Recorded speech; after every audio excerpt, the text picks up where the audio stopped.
고 이해찬 제36대 국무총리님의 양력을 보고드리겠습니다.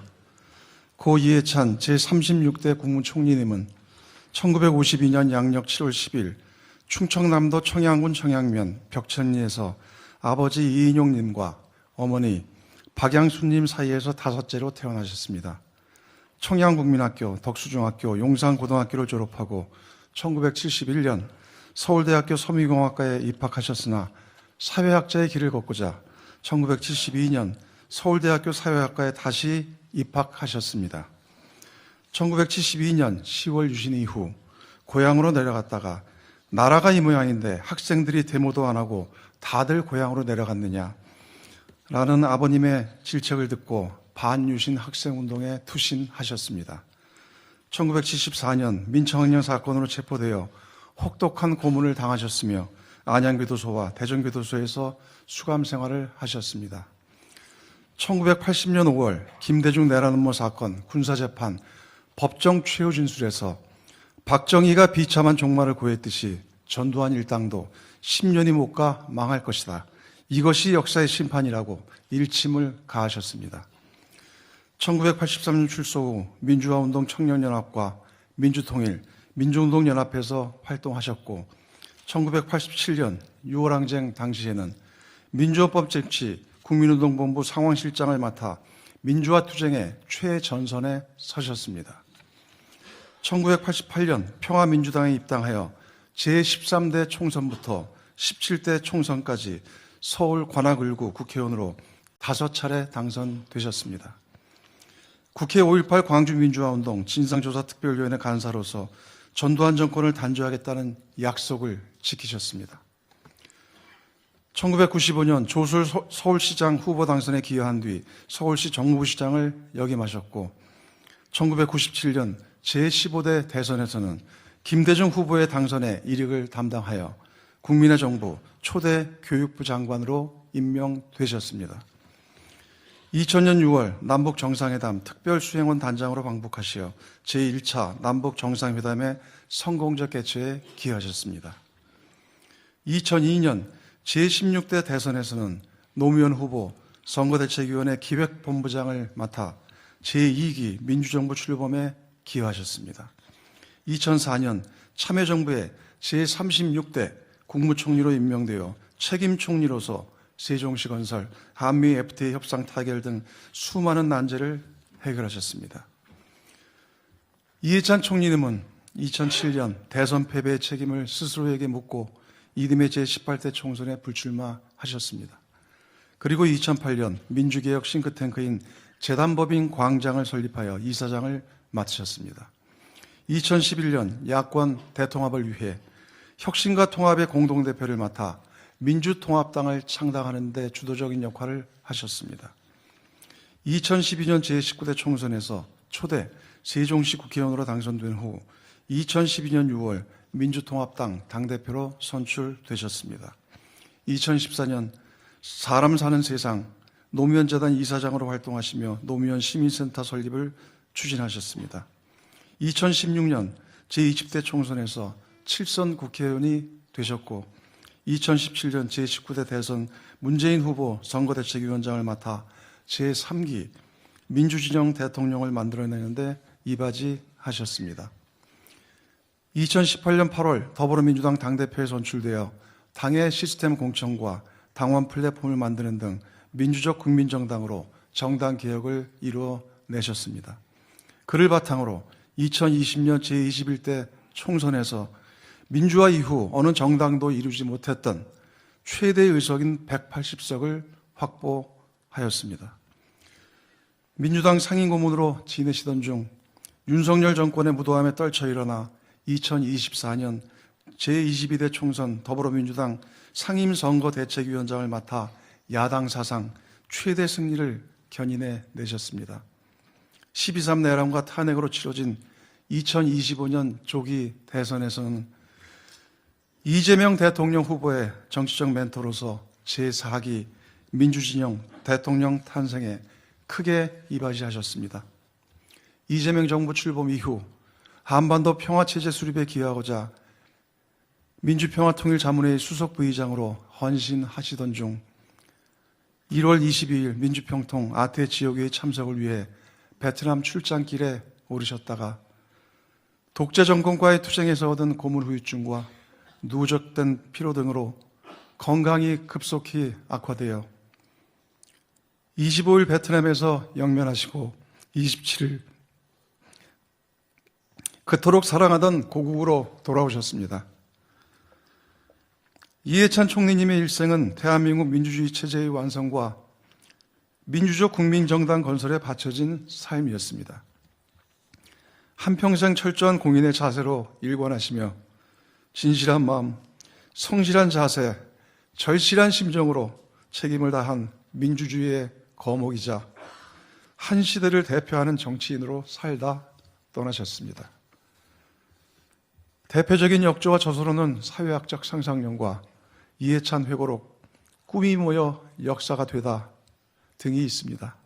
수상 내역으로는 1996년 대한민국 황조 근정훈장, 2003년 대한민국 청조 근정훈장, 2026년 대한민국 국민훈장 무궁화장을 추서 받으셨습니다. 유족으로는 부인 김정옥 여사와 딸 현주 씨, 사위 유재영님과 손자 유동찬 군이 있습니다. 이상으로 제36대 국무총리 고 이해찬님의 양력 보고를 마치겠습니다.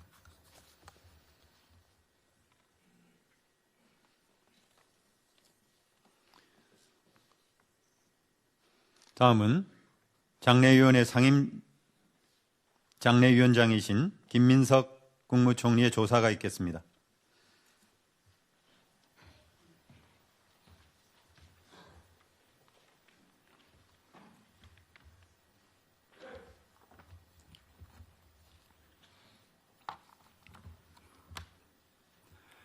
빚졌습니다. 민주주의도 대한민국도 고인에게 빚졌습니다.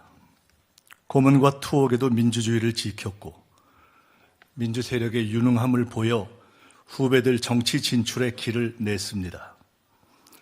정책, 조직, 정무, 뭐에 제일 강하세요? 제 질문에 나야 정책이지 하셨던 것이 생각납니다. 탁월한 정책 역량으로 나라와 국민을 섬겼습니다.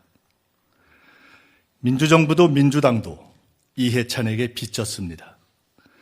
네 번의 민주정부 모두 이해찬이 앞장서 화살을 막아내며 후보들을 지켜낸 결과였습니다.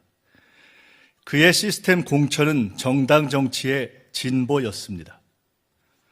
10년 선배인 고인께 참 많이 배웠습니다. 최고의 선거였다 자부하신 95년 서울시장 선거부터 마지막으로 선대위원장을 맡으신 2024년 총선까지 수많은 선거를 바로 옆에서 치렀습니다. 흐름을 읽는 것, 흐름을 바꾸는 것, 다 선배님께 배웠습니다. 지난 30년 민주당의 큰 선거는 다 이해찬을 거쳤고 선배님 밑에서 선거를 치러온 것은 제게 자부심이었습니다. 돈도 협박도 안 통했습니다. 윤석열의 계엄 소식이 하도 시시해 다시 주무셨다는 기백은 당당함을 넘어 통쾌했습니다. 원칙의 힘을 지니셨습니다. 밥 먹고 술 사는 친목 정치가 아니라 공적 책임의 원칙 정치가 김대중, 노무현, 문재인, 이재명의 동지들을 모두 빈소에 모아냈습니다. 제게는 은인이셨습니다. 10년 후배의 서울시장 선대위원장을 맡아줄 만큼 아껴주셨고 10번 넘게 당의 선거를 총괄해본 제 경험의 원리였고 제 정치적 고아우를 뼛속 깊이 반성케 한 가장 무서운 채찍이셨고 18년 만에 정치 복귀를 길터주신 감사한 선배셨습니다. 선대위원장과 상황실장을 각각 맡아 치른 24년 총선 직후 이게 마지막이니 이젠 자네들이 해. 몇 번이나 반복하신 그 말씀이 지난 대선에 임하는 무거운 압박이자 책임감이 되었습니다. 서거 일주일 전에 김대중 대통령께서 같은 말씀을 이해찬에게 남기셨음을 후에 알았습니다. 총리가 되고 처음 길을 여쭌 것도 선배님께였습니다. 선배님처럼 대통령을 잘 모시고 싶었습니다. 나는 판단관이지 하신 말씀도 기억합니다. 그 판단관의 시야가 이미 다음 민주정부 너머까지 향해 있던 것도 압니다. 여쭤볼 수 있어 좋았고, 혼날 수 있어 좋았고, 의지할 수 있어 좋았습니다. 여쭤볼 게 아직 많은데, 판단할 게 너무 많은데, 흔들림도 여전한데, 이제 누구에게 여쭤보고, 누구에게 판단을 구하고, 누구에게 의지해야 합니까? 빈소를 찾으신 대통령님과 김혜경 여사께서 그리도 눈물을 흘리셨습니다. 괜히 평통 수석 부의장을 하시게 해서 멀리 베트남에서 공무 중에 돌아가신 데 대한 자책이셨습니다.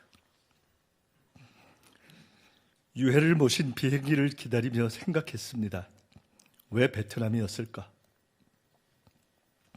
한반도 평화의 마지막 소명을 불태우던 그가 분단과 전쟁을 겪은 나라, 북미 회담의 아쉬움이 남은 나라 베트남에서 쓰러진 것은 운명적 상징이었습니다. 쓰러지는 순간까지 겨울 광야의 독립군처럼 싸우며 일했던 우리의 대장부어인은 그렇게 이해찬답게 우리 곁을 떠났습니다. 하여 더는 슬퍼하지 않겠습니다. 대신 그의 평생 주문을 외칩니다. 성실하고 절실하고 진실하라. 공적 책임감, 퍼블릭 마인드를 가져라. 평생 공사가 분명했던 이해찬이지만 독재와 싸워라 응원했던 선친을 자랑했고 평생 동지 아내를 사랑했고 손주를 예뻐한 딸 바보였고 무뚝뚝한 듯 속정 깊은 따스한 선배였음을 압니다. 형수님도 따님도 외롭지 않게 하겠습니다. 대한민국 제36대 국무총리, 역대 최고의 공직자, 저의 롤모델 이해찬 선배님.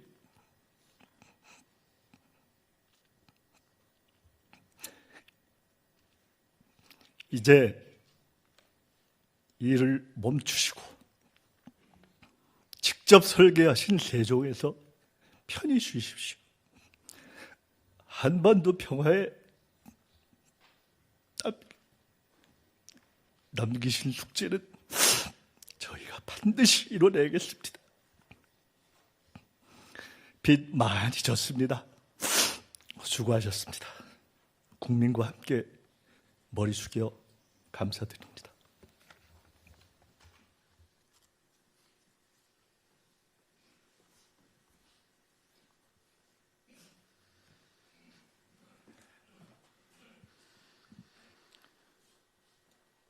다음은 장례위원회 상임고문이신 우원식 국회의장의 추도사가 있겠습니다.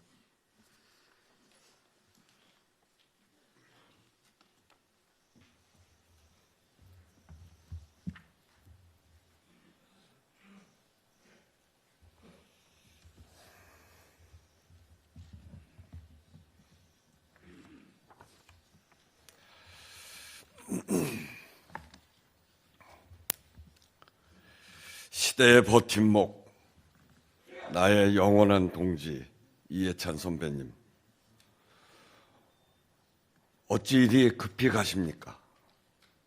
나라와 민족을 위해 아직 하실 일이 많은데 이렇게 갑자기 우리 곁을 떠나시니 황망한 마음이 가라앉질 않습니다. 먼 타국에서 쓰러지셨다는 소식에 가슴을 졸이면서 기적처럼 떨치고 일어나시길 간절히 기도했습니다. 평생에 걸쳐 숱한 어려운 일에서도 기적 같은 결과를 만들어내셨던 분이기에 이번에도 그러시기를 바랐습니다. 그 힘 있는 눈빛과 카랑카랑한 목소리가 아직 생생한데 다시 마주칠 수 없다고 생각하니 정말 가슴이 무너집니다. 이해찬이라는 이름은 대한민국 민주주의 역사 그 자체였습니다. 엄혹했던 유신체제와 군사정권에 맞서 민주화운동에 헌신했고 정치에 입문해서는 민주정당, 민주정부 그리고 대한민국 민주주의의 성공을 위해 모든 것을 바치셨습니다. 함께했던 많은 시간이 떠오릅니다. 1982년 춘천교도소에서 함께 수감 생활을 하던 때 몸은 가두어도 민주주의는 가둘 수 없다는 당신의 말을 앞장서 보여주셨습니다. 경찰에서건 재판장에서건 교도소에건 그 어떤 독재 권력 앞에서도 시퍼렇게 호령하시던 남다른 기계와 협상 능력으로 수감자 처우 개선에 앞장선 선배님과 함께 우리는 어려웠던 시기를 그렇게 통과할 수 있었습니다. 정치에 뛰어든 것도 민주화 운동의 연장선이었습니다. 김대중을 지키는 것이 민주주의를 지키는 것이다. 그렇게 말씀하시며 1988년 평민당에 입당하셨죠. 그때 저도 선배님을 따라 평민당으로 함께 입당한 제야 입당 동지였습니다. 제야 민주화 운동을 하던 선후배로부터 배신자 소리까지 들어가며 민족민주운동 세력의 정치 세력화, 그것을 통해 민주적 국민정당 그리고 민주적 정권 교체를 자랑스러운 우리의 목표로 세웠습니다. 우여곡절도 있었습니다만 결국 4번의 민주정부 수립 과정에 그 맨 앞자리에서 우리의 선언인 민주적 국민정당 건설과 민주정부 수립을 실현해 나간 시대의 선도자였습니다. 처음 들어왔을 때의 일이지만 광주 청문회에서 전두환의 증인 출석을 요구하며 거침없이 신군부의 만행을 파헤친 초선 의원 이해찬이 얼마나 자랑스럽고 든든했는지 모릅니다.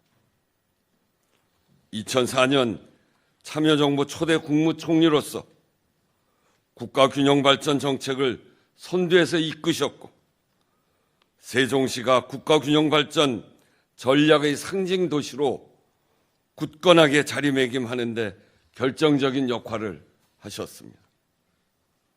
법안을 처음 발의하며 열정적으로 추진하셨던 국회 세종의사당이 그 청사진이 그것도 기후위기에 대응하는 세계 첫 번째 국회의사당의 모습으로 몇 달 후면 나오게 될 텐데 보질 못하고 가신 것이 너무나 아쉽습니다. 2019년 당대표 시절에는 양극화와 일자리 문제같이 절실하지만 갈등 요소가 많아 손대기 어려운 민생 과제를 사회적 대타협으로 풀어가자며 민생연석회의를 만드셨습니다. 그리고 직접 의장을 맡으셨습니다. 민생을 정치와 정당의 중심에 놓는 일이었습니다. 현장의 목소리도 함께 듣고 정당 차원에서 민생개혁 입법이 체계적으로 추진되도록 독려하고 역량을 모으던 그 노력이 민주주의 너머의 민주주의를 개척하는 자산이 되었습니다. 선배님은 그렇게 한평생을 이 시대 그 자리에서 가장 절실한 과제와 정면으로 마주하며 자신을 던지셨습니다. 그렇게 역사를 한 걸음 한 걸음 전진시키고 말았습니다. 그래서 선배님은 늘 불의 앞에 준엄했고 시대의 변화에 치열했고 국민 앞에서는 따뜻했습니다. 언제나 공적인 일에는 몸 살피지 않고 앞장서며 선공후사를 실천하시던 일생에서 우리는 공직자의 소명의식, 책임감이 무엇인지 깊이 깨달았습니다. 사람들은 흔히 당신을 선거의 달인 전략가라고 부릅니다. 그러나 우리는 또 알고 있습니다. 미스터 퍼블릭 마인드. 전략가 이해찬은 늘 말씀하시는 대로 역사에서 배운 가치를 현실에서 실현하기 위한 성실하고 철저한 노력의 다른 이름이었습니다. 민주화운동 시절에서부터 38년간의 정당 활동까지 짧지 않은 세월 동안 우리는 때로 치열하게 토론하고 때로 서로의 어깨를 보듬으며 민생과 민주주의의 한 길을 걸어왔습니다. 이해찬의 정치는 관념이 아니라 현장이었고 구호가 아니라 실천이었습니다. 그 길을 함께 할 수 있어 영광이었습니다. 평화 통일의 기반을 닦기 위해 소명을 다하시다가 떠나가신 것이 마지막까지 참으로 이해찬다운 길이라고는 하지만 그래도 비통합니다. 약한 사람들에게 가장 강력한 무기가 되는 정치, 국민의 삶으로 입증되는 민주주의, 국가균형 발전과 민생개혁, 한반도 평화, 그리고 민주정부의 성공, 남겨진 과제들은 저희가 함께 이어가겠습니다. 무거웠던 짐 내려놓으시고 이제 편히 쉬십시오. 깊은 추모의 마음을 담아 유족들께도 진심으로 위로의 마음을 드립니다.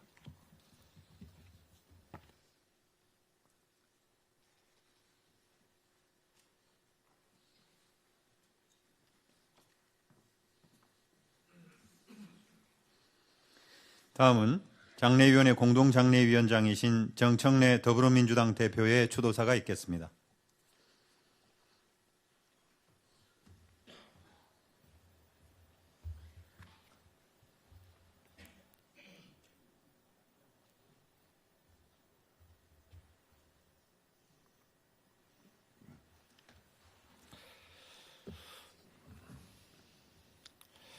애통하고 또 애통합니다.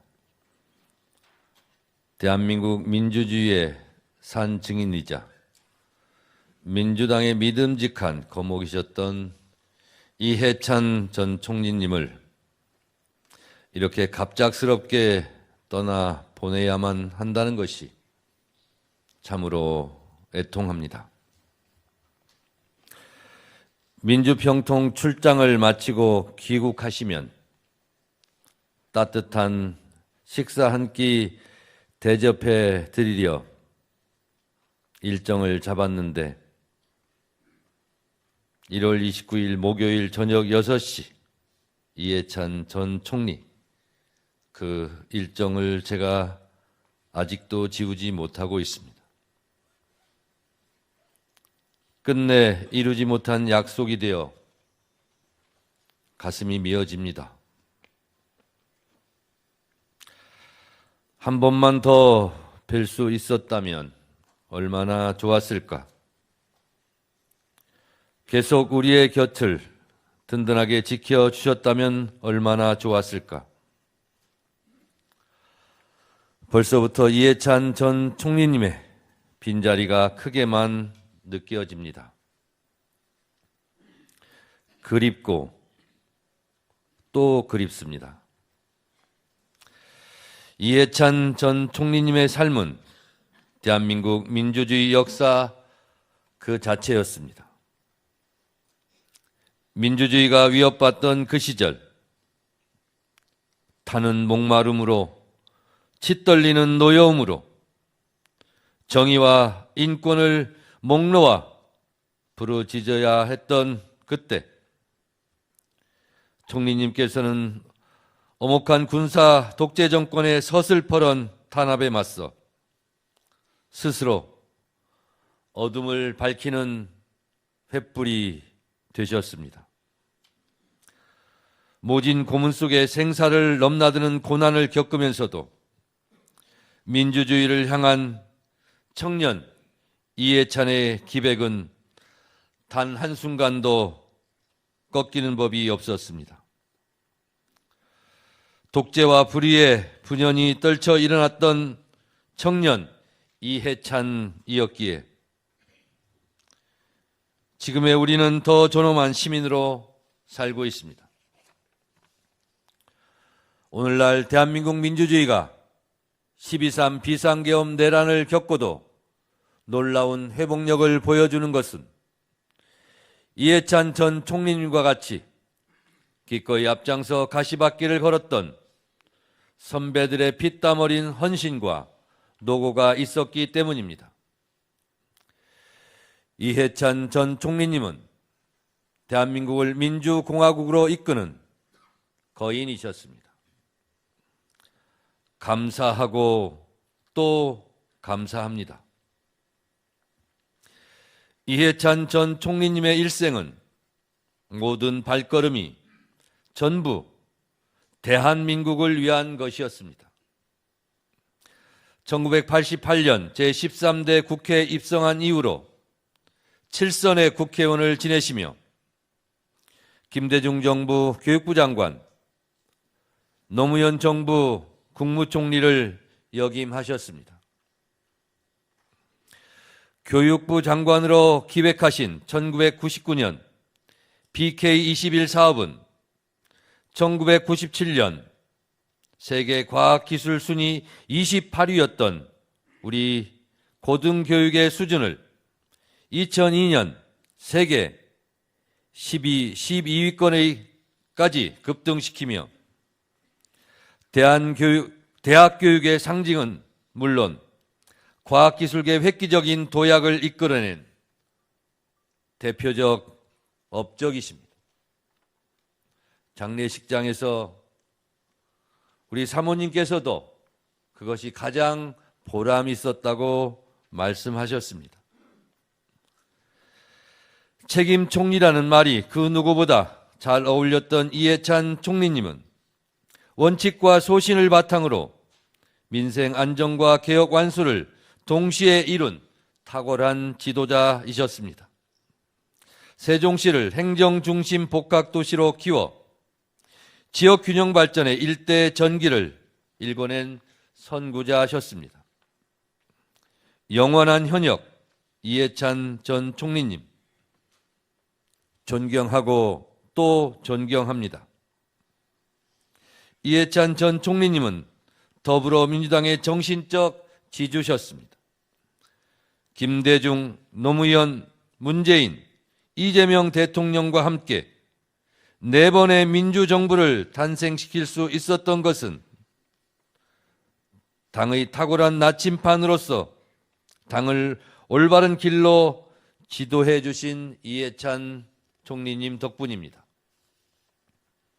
문재인 정부 시절에는 더불어민주당 당대표를 맡아 제21대 총선을 대승으로 이끄셨습니다.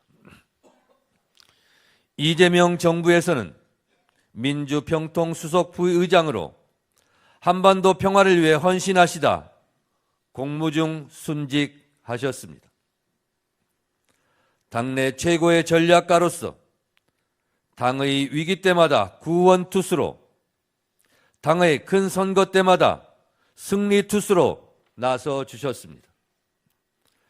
더불어민주당이 공정과 예측을 기반으로 하는 시스템 정당, 국민과 상시 소통하는 플랫폼 정당으로 거듭날 수 있었던 것도 모두 이해찬 전 총리님의 해안과 통찰력 덕분이었습니다.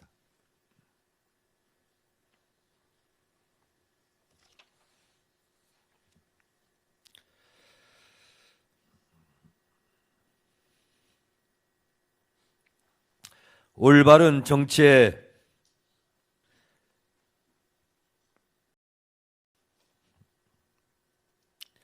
표상이셨던 이해찬 전 총리님과 동시대에 함께했다는 것이 자랑스럽습니다. 참 엄하시지만 따뜻했던 분, 민주당의 거목 이해찬 전 총리님을 오래오래 기억하겠습니다. 함께해서 영광이고 또 영광이었습니다. 진실, 성실, 절실하라고 강조하셨던 이해찬 전 총리님의 말씀을 기억하며 민주주의와 한반도 평화, 지역 균형 발전을 향한 이해찬 정신을 계승하겠습니다. 민주주의를 향한 뜨거운 열정, 한반도 평화를 향한 확고한 철학, 지역 균형 발전을 향한 굳은 신념을 민주당의 DNA로 아로새겨서 다 함께 매진하겠습니다. 이제 그곳에서 김대중 대통령님도 만나시고 노무현 대통령님도 만나시겠지요. 아마도 활짝 웃으시며 그동안 참 수고 많았다고 두 팔 벌려 반겨주실 것입니다. 이제 무거운 짐은 내려놓으시고 편안히 영면하시며 뒤따르는 후배들의 모습을 지켜봐 주십시오.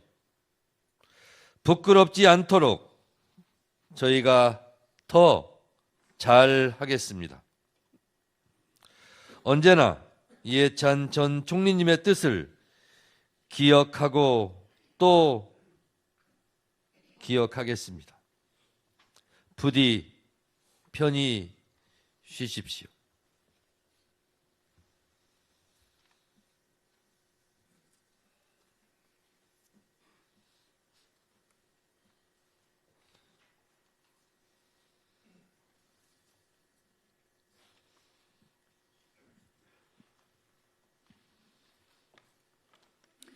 다음은 장례위원회 공동장례위원장이신 백낙청 서울대학교 명예교수의 추도사가 있겠습니다.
이해찬 전 총리의 급서라는 비벌을 들었을 때만 해도 제가 그의 연결식에서 추도문을 읽으리라는 원은 예상하지 못했습니다.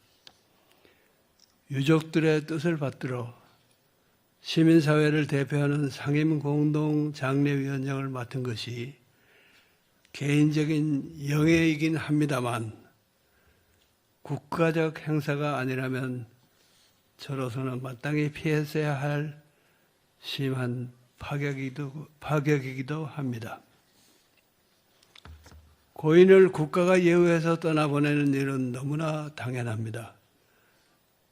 단순히 국무총리직을 맡았었다는 사실뿐 아니라 노무현 대통령께서 책임 총리의 보좌가 필요하다고 판단하여 그에게 큰 권한을 과감히 위임했을 때 일관된 공심과 청렴성에다 탁월한 실행력과 판단력을 더해 그 무거운 짐을 거뜬히 감당했습니다.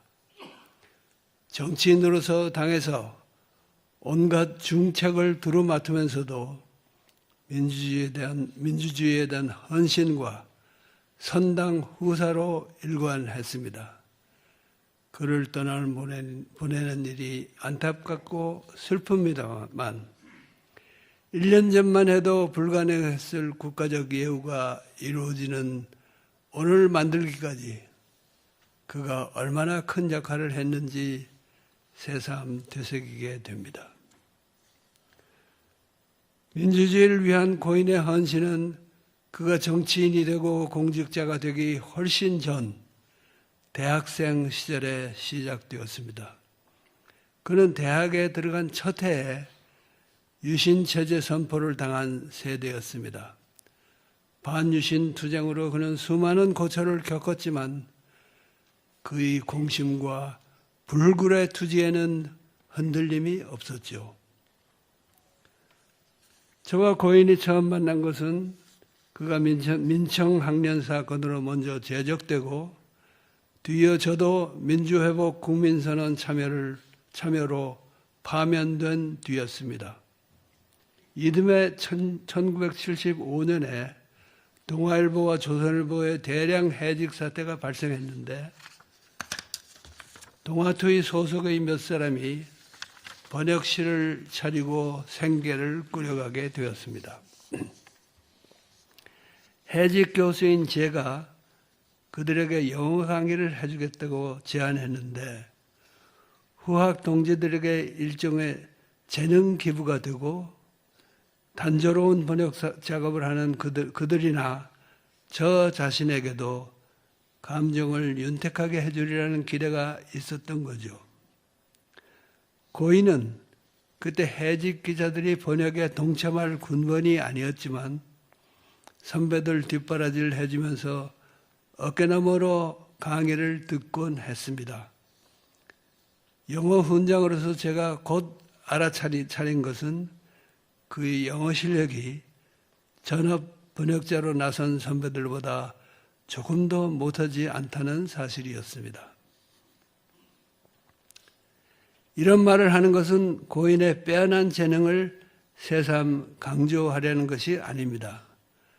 우리 사회에서 좋은 학력과 뛰어난 두뇌를 가진 사람들이 그런 귀한 자산을 결국은 사익 추구에 쓰고 마는 일이 너무나 흔한데 반해 고인은 자기 희생을 감수하면서 공익 정신으로 초지 일관했다는 점을 기억하고자 하는 것입니다. 그 점이 저 같은 사람에게도 감동을 주었고 후진들에게는 사표가 되었습니다. 첫 만남 이후로도 이어진 겹겹의 인연을 여기서 되뇌지는 않겠습니다. 우리가 만나는 자리에 때로 부인 김종옥 여사가 동석하기도 했는데 그런 자리를 저는 유난히 따뜻하게 기억합니다. 몇 해 전 이해찬 회고록의 출간을 앞두고도 두 분이 함께 찾아오셨죠. 뒷표지에 넣을 추천사를 부탁하는 것이었습니다. 물론 기꺼이 응낙했습니다.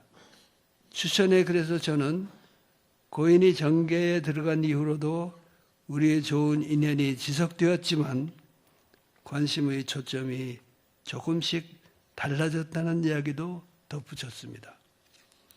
그 부분을 인용하면 이렇습니다. 그는 입법부와 정당의 여러 요직, 장관과 국무총리 등 고위공직을 두루 거치면서 격동의 현대사 한복판에서 활약했다. 나와는 활동 영역이 많이 달라진 시절이고 자연스럽게 우리의 관심사도 반독재 투쟁 시절만큼 일치하지는 않았다. 쉽게 말해 현실 정치와 국정 운영의 주역이 된 그가 민주적 국민정당 건설에 골몰했다면 나는 촛불혁명을 기억하고 진전시키는 일을 여생의 과업으로 삼은 것이다. 윤석열의 내란을 진압하기 위해 촛불 시민들이 다시 한번 골기하고 그 결과로 고인이 열렬히 응원했던 이재명 정부가 들어선 오늘의 현실에서 그가 어떤 새로운 미래 구상을 갖게 되었는지 물어볼 기회는 없었습니다. 당연히 그는 더불어민주당이 민주적 국민정당의 모습을 더욱 제대로 갖추는 일에 계속 골몰했을 것이고, 민주당에 이해찬 같은 어른의 역할이 여전히 필요하다고 저는 생각합니다. 저 자신도 물론 민주당이 민주적 국민정당의 모습을 더욱 충실히 보여주기를 소망합니다. 다만 저는 이 나라의 민주정치를 민주당 혼자서 온통 떠맡으려 하기보다 변혁적 중도주의를 공유하는 다당적 네트워크가 형성된 가운데 그런 폭넓은 연합 세력을 민주당이 주도하기를 바라는 입장입니다. 그 문제를 놓고 고인의 예리한 통찰력, 풍부한 경험, 변함없는 공심이 어떤 지혜를 내놓을지 알아볼 기회를 우리는 영영 잃었습니다. 이해찬 전 총리의 서거로 상실한 것 중에 하나입니다. 그러나 고인은 너무나 많은 것을 이미 우리에게 주셨고 말년에는 병고를 감내하면서 분투하셨으니 이제는 편안히 잠드셔서 명복을 누리시기를 기원합니다.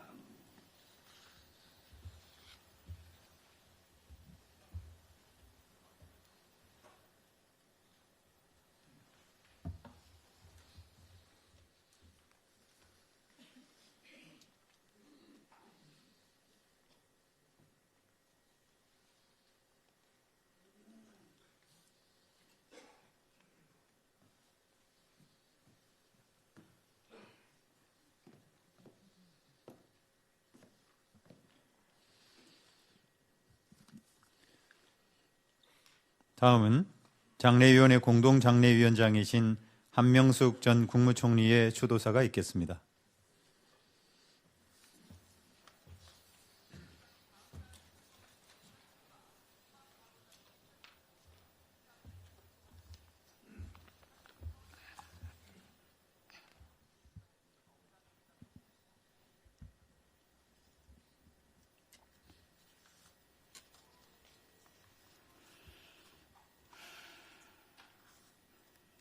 이해찬 총리님, 안녕하세요.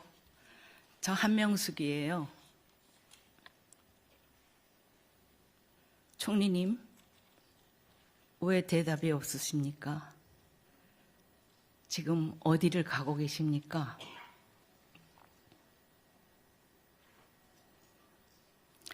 며칠 전 이해찬 총리 별세라는 보도를 접하고 철렁 가슴이 무너져 내렸습니다.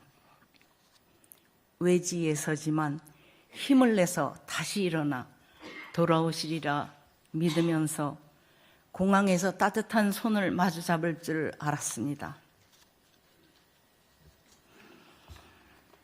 그런데 가시고 말았습니다. 우리는 지금 이 시대의 방향타였던 당신을 차마 보내지 못하고 이 자리에 함께 모였습니다.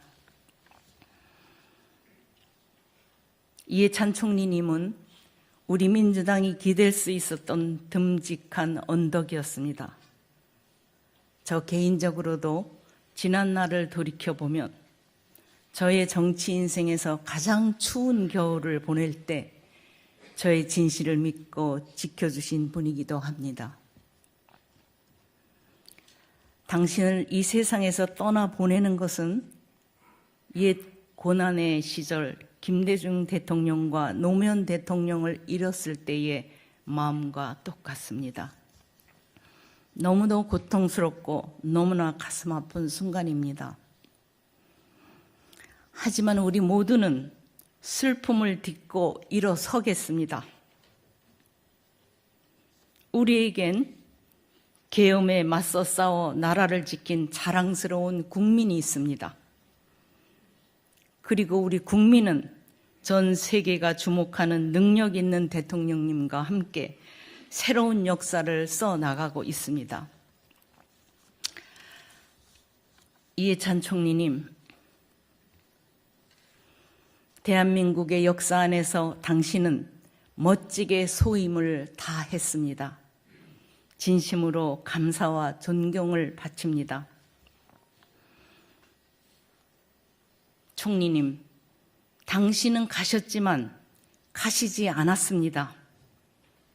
항상 가장 어려울 때 우리의 곁을 지켰듯이 앞으로도 우리의 손을 잡고 함께 걸어가 주시리라 믿습니다.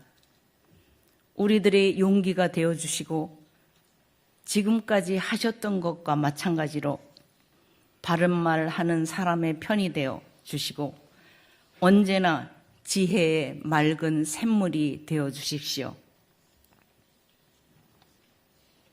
총리님의 영정 사진을 손주인 동찬이가 골랐다고 합니다. 얼마나 밝고 미래를 바라보는 얼굴이십니까? 이제 동찬이가 커서 할아버지의 뜻을 이을 때 이해찬 총리님, 당신은 그때도 우리와 함께 살아계실 것입니다. 죽은 자가 산 자를 구하고 과거가 현재를 구하듯이 우리 함께 모두 손잡고 대한민국이라는 공동체를 멋지게 일구어 나갑시다. 이해찬 총리님, 먼 길 편히 가소서. 한명숙.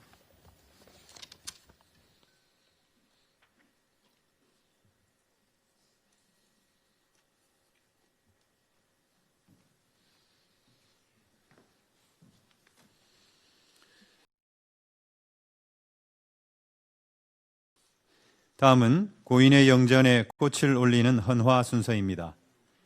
먼저 고인의 유족들께서 헌화와 분향을 하시겠습니다. 분향은 고인의 부인 김정옥 여사께서 대표로 하시겠습니다.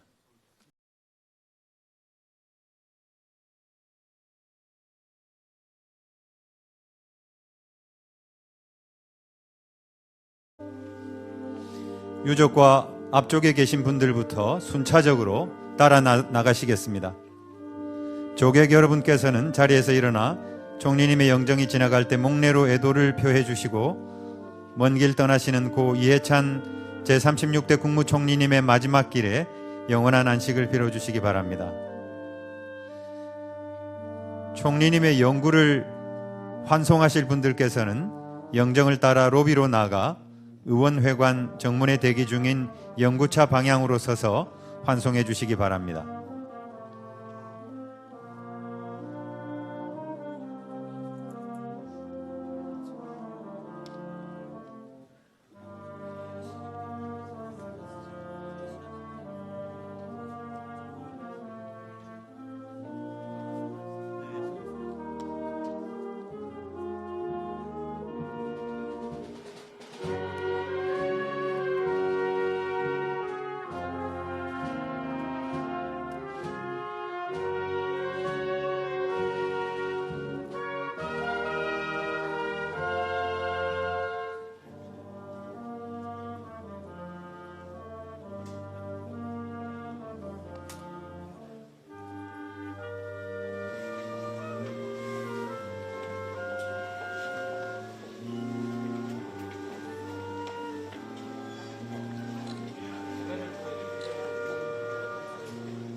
지금부터 조총 사격 후 고인에 대한 공격을 실시하겠습니다.